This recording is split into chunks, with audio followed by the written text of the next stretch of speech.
We think that the most important thing about a word is its meaning and not like how to pronounce it or how to spell it. But if you know what it means, you can actually use the word and like when you're talking, and you can like figure it out later when you use your word sums.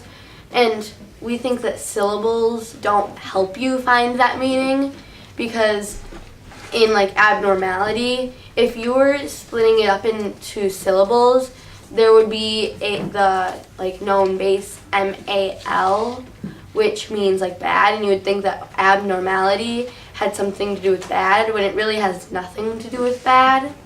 So we think that word sums are better than syllables, and a lot of people before they learn orthography are very misled about the syllables versus word sums. If you know prefixes and suffixes, then you can peel away the prefixes and suffixes to get to the base. It's easier that way.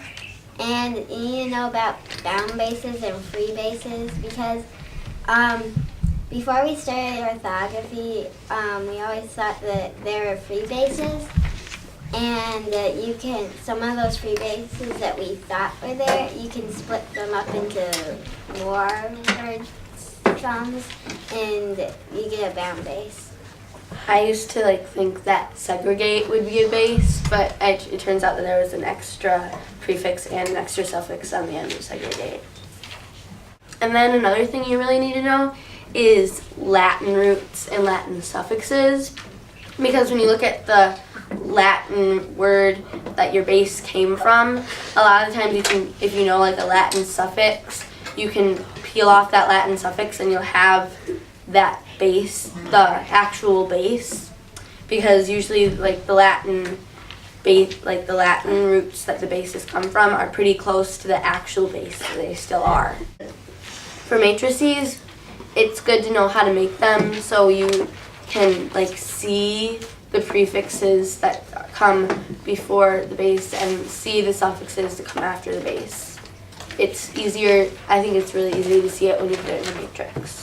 Basically, you just need to know like how to investigate a word, like in using it online in Word Searcher.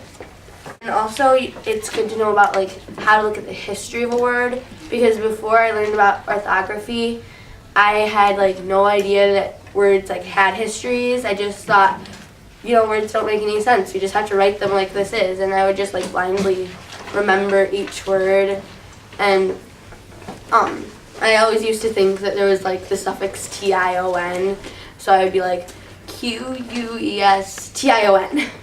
So it's really good to know about the history of a word and what it really like means. And I think another really, really big thing is that words do make sense. Like in TWO, it has a W in it, not just to confuse you all. It's like so it has a relationship to twice and other like knockoffs.